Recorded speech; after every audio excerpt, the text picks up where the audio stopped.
ચોર અધિકારી બોર્ડ મારવું જોઈએ પેલા. ચોર અધિકારી તને કહી રહ્યો છું ભાઈ, મિસ્ટર આરએનબી ના જે બી હેડ હોય, જે ઇન્ચાર્જ હોય, એસઓ હોય, ડીઈ હોય, એન્જિનિયર હોય, તમે સલાહ મળીને આ દેશને લૂંટી રહ્યા છો. તમારા બાપાની પેઢીઓ છે કે બોર્ડ માર્યા કોઈ જગ્યાએ કોઈ બી કોન્ટ્રાક્ટર કામ કરી જાય, આંધળા પડી ગયા છો તમે લોકો. કોઈને કઈ ખબર ના પડી જોઈએ કે આ જગ્યાએ શું રસ્તો મંજૂર થયો છે. ના હજુ મારી પાસે બી આની માહિતી નથી આવી અને ટેલિફોનિક માહિતી પ્રાપ્ત કરી છે કે આ રસ્તાની એકચ્યુઅલ કન્ડિશન શું છે. મહિપતસિંહ ચૌહાણે ભ્રષ્ટાચારીઓની પોલ ખોલતું કર્યું લાઈવ. જુઓ આખો વિડિયો. છેલ્લા 2 વર્ષથી રોડ મંજૂર થયો હતો, પણ ફક્ત અડધું કામ કરીને કોન્ટ્રાક્ટર નાસી ગયા. જવાબદાર અધિકારી સામે પણ બાપુએ પ્રશ્ન ઉઠાવ્યો. નમસ્કાર મિત્રો, લગભગ વાગ્યા છે 12:50. મહા ફેસબુક લાઈવનો ચોથો એપિસોડ, ભ્રષ્ટાચારીઓની પોલ ખોલ, ચોર અધિકારીઓની પોલ ખોલ. જમવાનું અમારું બાકી છે. કદાચ એ ચોર લોકો પણ ભૂખ્યા જશે, એમને બી આજે જમવાનું હજમ નહીં થવાનું, કારણ કે એક પછી એક એ લોકોને આપણે જે ભ્રષ્ટાચારોના પોલ ખોલી રહ્યા છીએ. અને આ જે નંબર 4નો જે ભ્રષ્ટાચારનો પોલ ખોલ છે એ તો કદાચ આ ચોર અધિકારીઓની ઊંઘ હરામ થવાની છે. સ્પેશિયલી ખેડા જિલ્લાના કલેક્ટર સાહેબ મિસ્ટર I.K. પટેલ સાહેબ આપ પણ ધ્યાન આપજો.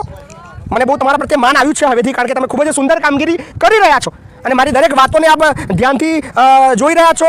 એ બાબતની અંદર તમે કામગીરી પણ ખૂબ સુંદર કરી રહ્યા છો અને મને વિશ્વાસ છે કે આજનો આ મહા ફેસબુક લાઈવનો ચોથો એપિસોડ આપને પણ એ બાબતની જાણ એટલા માટે થવી જોઈએ કે આ તમારા નીચેનું જે ચોર અધિકારીનું જે તંત્ર છે એ મળીને તમારી કામગીરી પર સવાલ ઊભા કરી રહ્યું છે, તમારી કાર્યક્ષમતાને ખોખલી બનાવી રહી છે અને આ ચોર અધિકારીઓ અને કોન્ટ્રાક્ટરોને બધા મળીને આ દેશને લૂંટી રહ્યા છે.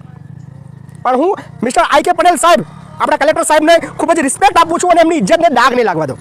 સાહેબ તમારા માટે જ કામ કરીશું. આપ જુઓ 12:50નો સમય છે. હાલ છે જિલ્લો તો ખેડા જ, મહુધા તાલુકો, અને મહુધાથી પણ ઘણો દૂર જે ડાકોર તરફ રસ્તો જાય છે. અહીંયાથી ડાકોરનું ડિસ્ટન્સ છે 15 કિલોમીટર. મિત્રો શેર કરજો, ખૂબ જ મજાની વસ્તુ આજે આપણે બહાર કાઢી રહ્યા છીએ. અહીંયાથી ડાકોરનું ડિસ્ટન્સ છે 15 કિલોમીટર અને તમને બોર્ડ દેખાઈ રહ્યો છે સોનીપુરા. આવી જાઓ, આપણે અસલ જગ્યાએ આવીએ અને શું છે બતાવીએ.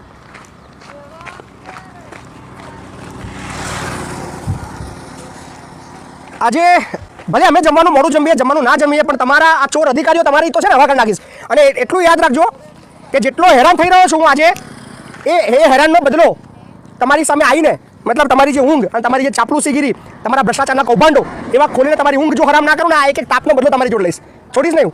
ભલે અત્યારે હેરાન થઈ રહ્યો છું, આજના દિવસમાં 10 ફેસબુક લાઈવ કરવાના છે અને જેટલા પણ કૌભાંડો તમારા ખુલી રહ્યા છે તમારી ઊંઘ હરામ કરી નાખીશ અને તમારા છોકરાઓ પણ તમને ચોર કહેશે, એ યાદ રાખજો. તો આ તમને જે રસ્તો દેખાઈ રહ્યો છે આ છે ખેડા જિલ્લાના મહુધા તાલુકાનો અલીનાથી 2.5 કિલોમીટર દૂર જે મેઇન રસ્તો છે ડાકોર તરફનો, ત્યાંથી એક રસ્તો છે સોનીપુરા જવાનો રસ્તો, જે 2018ની અંદર આ રસ્તાનું કામકાજ કરવામાં આવ્યું હતું. ભાઈ રસ્તો બતાવજો ઝૂમ કરીને થોડોક. જ્યાં પથ્થર નાખીને અને ગ્રીડ નાખીને બનાવી દીધો હતો અને એવું કીધું ડામરનું શું કીધું, આવી જાઓ નજીક આવી જાઓ, બધા નજીક આવી જાઓ. ડામરનું એક વાર બેઠે પછી જ થઈ આપણે કે થોડું પાણી નાખીએ એવું કહેતા હતા ને. બોર્ડ કશું મારી તું પેલા આગળ ચોર અધિકારી બોર્ડ મારવું જોઈએ પેલા. ચોર અધિકારી તને કહી રહ્યો છું ભાઈ, મિસ્ટર આરએનબી ના જે બી હેડ હોય, જે ઇન્ચાર્જ હોય, એસઓ હોય, ડીઈ હોય, એન્જિનિયર હોય, તમે સલાહ મળીને આ દેશને લૂંટી રહ્યા છો. તમારા બાપાની પેઢીઓ છે કે બોર્ડ માર્યા કોઈ જગ્યાએ કોઈ બી કોન્ટ્રાક્ટર કામ કરી જાય, આંધળા પડી ગયા છો તમે લોકો. કોઈને કઈ ખબર ના પડી જોઈએ કે આ જગ્યાએ શું રસ્તો મંજૂર થયો છે. ના હજુ મારી પાસે બી આની માહિતી નથી આવી અને ટેલિફોનિક માહિતી પ્રાપ્ત કરી છે કે આ રસ્તાની એકચ્યુઅલ કન્ડિશન શું છે. આ ચોર અધિકારીઓ, કોન્ટ્રાક્ટરો મળીને આ દેશના લોકોને, જનતાને ખબર ના પડે કે આ રસ્તો કેટલાનો છે અને કેટલાનો બનવો જોઈએ. માહિતી તો આપણે તો કાઢી લીધી છે. આ રસ્તો પ્રાપ્ત માહિતી અનુસાર 55 લાખ રૂપિયા મંજૂર કરવામાં આવ્યા છે. કેટલા? 55 લાખ રૂપિયા મંજૂર કરવામાં આવ્યા છે. 1.5-2 કિલોમીટર રસ્તો અંદાજિત એવું કહી રહ્યા છે માહિતી અનુસાર. 2018માં બનાવવાનું હતું, 2 વર્ષથી 2.5 વર્ષથી વધારે સમય થઈ ગયો. ઉપર પેવરિંગ કરવા આ ચોર લોકો આવ્યા નહીં. તો તમારા બાપની જાગીર છે, તમારા બાપના પૈસા છે. મિસ્ટર આરએનબી શર્મા ભાઈ, દેખાય છે તમને કે આંધળા બની ગયા છો તમે લોકો? ખેડા જિલ્લાના જનતા આ બધું જોઈ રહી છે કે 2 વર્ષથી આ લોકો આ પથરાવાળા રસ્તા પર જઈ રહ્યા છે. સરકારે તો એની કામગીરી પૂરી કરી, સરકારે ગ્રાન્ટ આપી, સરકારનું કામ છે પૈસા આપવાનું, પણ આ ચોર અધિકારીઓ, આ કોન્ટ્રાક્ટરો મળીને આ ડામરના પૈસા ખાઈ ગયા હોય એવું લાગી રહ્યું છે. નહીં ખાઈ ગયા તો તમારી બાપની પેઢી નહીં કે તમે મન ભાવે ત્યારે કામ કરો. તમારામાં જો હેસિયત ના હોય, સલાહ તો તમે કામ ના લેશો. આ ચોર કોન્ટ્રાક્ટર કોણ છે એની તો આપણે હવા કાઢીશું. તારા બાપની પેઢી ચાલે છે એ તો મન ભાવે ત્યારે વર્ક ઓર્ડર લે અને મન ભાવે ત્યારે તું કામ કરે. 2 વર્ષથી આ જગ્યાએ ફક્ત મેટર રાખીને છૂટું ભાગી ગયો છું. આ કોન્ટ્રાક્ટર જે બી છે એને તો આપણે આજે સાંજ સુધી આપણે ઉઘાડો પાડીશું. યાદ રાખજો, આરએનબીના શર્માને ફોન લગાવો ભાઈ. આરએનબીના સરવાળા ફોન લગાવો. આજે આરએનબીના જે અધિકારી લગભગ બધા રજા પર આવી ગયા છે, બધા ભાગી ગયા છે ભાઈ, બધા ભાગી ગયા છે. નંબર દે દઈએ તમારી પાસે, વાંધો નહીં. શર્મા બી રજા પર છે, ડી છે એ બી રજા પર, એવું કે કોરોના થઈ ગયો છે, ભાગી ગયા છે. ક્યાં સુધી ભાગશો? ગામ લોકો સાથે સવાલ પૂછીએ. શું આ રસ્તો 2018માં નાખી તો માટી? હા 2018 માટી કામના મેટલ કામ તે વખતે કોઈ બોર્ડ મારી તું આ લોકોએ? ના બોર્ડ નથી મારી. કશું બોર્ડ નહીં મારી. ના, કશું. પછી આ લોકો કોઈ જોવા આવ્યા હતા? જોવા નતા આવ્યા. ખાલી ખાડા કરી નાખી. ખાલી ખાડા કરીને આવી કારણ કે રોડ બરાબર ચોમાસામાં બેહાય એટલે આપણે ચાલુ કરીએ એમ. એટલે એમના બાપાની પેઢી થોડી છે કે મને ફાવે તારે બે ત્રણ વાર માટી એક વાર નાખી કે પલાળવો પડે વરસાદ ચોમાસામાં. એવું તમને એટલે રસ્તો બેસી જાય એમ. એના બદલે 3 વર્ષ થયા. 3 વર્ષ થઈ ગયા. 3 વર્ષ. પ્રવાસી તમે પથ્થરમાં તમે જાઓ છો તમે લોકો? આ પથ્થરમાં જ બે જણા તો પડી ગયા. બાઈકો હતી સોલે ગઈ ને એમના પગ જ સોલે ગયા. ઓ ચોર સાંભળ, આ તારી ભૂલના લીધે લોકો એ આગળ પડી રહ્યા છે, જેને લાગી રહ્યું છે, અને ભગવાન પણ જોઈ રહ્યા છે. ચોર સાંભળજે, તારી ભૂલના લીધે તારી નિષ્પક્ષતા તો ના કહેવાય, પણ તારી નિર્બળતા અને તને જે સત્તા મળી છે એ ના કરવાને લીધે આ લોકો આગળ હેરાન થઈ રહ્યા છે. ચોર કોન્ટ્રાક્ટર તને પણ કહું છું, ચોર અધિકારી તને પણ કહું છું. હવે કદાચ તમે અને સાહેબ શબ્દ તમને કહેવા યોગ્ય નથી લાગતા.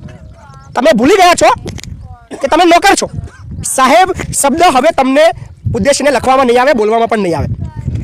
ચોર છો તમે બધા. આ દેશને લૂંટવાની અંદર તમે કોઈ પણ કસર નથી છોડી. 2017-18 ની અંદર મંજૂર થયેલો રોડ 2018 ની અંદર એનું કામ શરૂ થયું, આજે 2.5 વર્ષ થઈ ગયા, ખાલી પથ્થર નાખીને રોડને છોડી દીધો છે. નજીક આવો ભાઈ, રોડ બતાવો આખો. લગભગ અંદાજિત 2 કિલોમીટર કે 2.5 કિલોમીટર રસ્તો છે, એ આખા રસ્તાની અંદર આ પથ્થરા નાખીને લોકો ભાગી ગયેલા છે. કોઈ પણ પ્રકારનું બોર્ડ મારેલ નથી, મુખ્ય રસ્તાને બિલકુલ અડીને છે. તમે વિચારો આ રસ્તા પર લોકો જે આવતા હોય એ કેવી રીતે આવતા જતા હશે. દાખલા તરીકે બાઇક આવી રહ્યું છે, આ બાઇક આ જે આવે છે, બાઇક તમે જુઓ આ કેવી રીતે આવી રહ્યો છે, આ કન્ડિશન. તો ચોર અધિકારી આ તારા બતાવે, કોન્ટ્રાક્ટર ચોર સારા તારા લીધે થઈ રહ્યું છે બધું. અને સરકાર જો તમને દેખાતું હોય, તમે જો સાચા અર્થમાં તમે નિષ્પક્ષ રીતે કામગીરી કરવા માંગતા હોય ને આ દેશ માટે ખરેખર વિકાસશીલની ભૂમિકા ભજવવા માંગતા હોય, તો એ ચાલુ સરકારના નેતાઓને પણ કહીશ, એ તમારી પણ ફરજ બને છે. ફક્ત ખાતમુહૂર્ત કરીને ભાગી જાવ ને એ નેતાની હેસિયતથી. અસલી નેતા એ છે જે ખાતમુહૂર્ત કર્યા પછી એ કામને પૂર્ણ કરાવે, અને કામ પૂર્ણ થયા પછીના ફોટા મૂકે. અમારે ખાતમુહૂર્તના ફોટા નથી જોવા ભાઈ નેતાઓ, અમારે જોવા છે કામ પૂર્ણ થયેલા ફોટા. અમને પણ તાપ લાગી રહ્યો છે, સવારે 7 થી નીકળ્યા છીએ, આ તાપની અંદર આ બધું બતાવી રહ્યા છે. અને તમે જો તમારા જે નેતાઓ આ સાફ કરવા બી નહીં આવ્યા, રસ્તો મોટો છે ઘણો, કેટલા મેટલ નાખેલા છે, 2 બાજુ એટલો મગતો છે, પણ અહીંયા આગળ હવે કોઈ જોવા પણ આવતું નથી. ડામર ક્યાં ભાઈ? અધિકારી તને પૂછી રહ્યો છું, કોન્ટ્રાક્ટર તને પૂછી રહ્યો છું, જેટલા પણ લાગતા આ રોડના જેટલા અધિકારી હોય પૂછી રહ્યો છું, આ રોડનો ડામર ક્યાં તારો બાપ થઈ ગયો છે? ગાળો નીકળશે હવે કદાચ. હવે આ તાપની ગરમી મારા મગજ પર બધી અસર કરી રહી છે. જવાબ નહીં આપી શકું તું. તારા ચેમ્બરમાં આવીને તને પૂછીશ અને આ રોડ પર તને ઘસડીને લાવીશ. આ ગામના બધા લોકો તને આગળ ઉછીને આવશે, આગળ પૂછશે કે આ ડામર ક્યાં, કોણ ખાઈ ગયો ડામર? અને જો કામ નથી થયું તો કેમ નથી થયું? 2 વર્ષથી પેન્ડિંગ છે, 2.5 વર્ષથી પેન્ડિંગ છે. એક ધમકી, એક ચેતવણી, છેલ્લી લાસ્ટ 30 દિવસની અંદર મને આ સોનીપુરાનો રોડ કમ્પ્લીટ થયેલો જોઈએ. મહિપતસિંહ ચૌહાણ ખુલ્લી દાદાગીરીથી, ધમકીથી વાત કરી રહ્યો છે આ ચોર અધિકારીઓને કે જે પણ લાગતા વળગતા અધિકારીઓ છે, યાદ રાખજો, ખેડા જિલ્લાનું મૌધા તાલુકાનું અલેનાથી ડાકોર તરફ જવાનું જે સોનીપુરાનું પાટિયું છે, ત્યાં રસ્તા પર જે કામ બાકી છે 30 દિવસમાં એ રસ્તાનું કામ પૂર્ણ કરવામાં આવે. અને જો ના આવ્યું તો તારી ખેર નથી, યાદ રાખજે. કેવી રીતે તમારી જોડે કામ કરાવું ને એ સારી રીતે હવે તો આવડે છે ભાઈ. લાસ્ટ વોર્નિંગ મિત્રો, આ કૌભાંડ એટલું શેર કરજો, આખા ખેડા જિલ્લાની અંદર આ ચર્ચાનો વિષય હોવો જોઈએ કે સાલા અધિકારીઓ બધા મળીને 2-2.5 વર્ષથી લોકોને હેરાન કરી રહ્યા છે. આ ચોર લોકોને કોઈ બોલવાવાળા છે ને, એમની બાપની પેઢીઓ થઈ ગઈ છે એવું લાગી રહ્યું છે. પણ સાલા તમને તો ઉઘાડા કરીને છે ને, તમને તો શું કહું, તમને તો ના બોલવું જોઈએ, પણ પબ્લિક કદાચ એ લેવલમાં આવશે.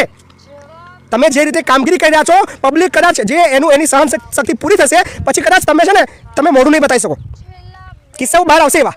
પબ્લિક હવે કંટાળી રહી છે તમારી આ છે ને, તમારી આ નીતિથી, તમારી પબ્લિકથી કંટાળી રહી છે. અને જે દિવસે કંટાળીને પછી તમે મોઢું નહીં બતાવી શકો, અને જો સામે ભૂલથી આવી ગયા તો શું થશે ને, તો એની જવાબદારી તમારી રહેશે. યાદ રાખજો. રોડ બતાવો, આ પથ્થરવાળા રોડ બતાવજો. અધિકારી છેલ્લી વાત કરીએ છીએ, 30 દિવસની અંદર આ સોનીપુરાનો રસ્તો પૂર્ણ થઈ જવો જોઈએ. જે બી કોન્ટ્રાક્ટર છે, સાલા તને તો કહું છું, જો તારી જો હેસિયત ના હોય તો કામ મૂકીને ભાગી જજે. અને જો પૂરું કરવાની ક્ષમતા ના હોય તો તારે ટેન્ડર ભરવા ના જોઈએ. એટલો શેર કરજો, ખેડા જિલ્લાના તમામ લોકો સુધી આ વાત પહોંચે. અહીંયા આ ફેસબુક લાઈવનો 4થો એપિસોડ અહીંયા પૂર્ણ કરીએ છીએ. થોડી વાર પછી જમવાનો કાર્યક્રમ કરીને પછી 5મો એપિસોડ નવી જગ્યાએ આપીશું. ત્યાં સુધી રાહ જોજો ખેડા જિલ્લાના ભ્રષ્ટાચાર પોલખોલ અભિયાનની અંદર. ધન્યવાદ.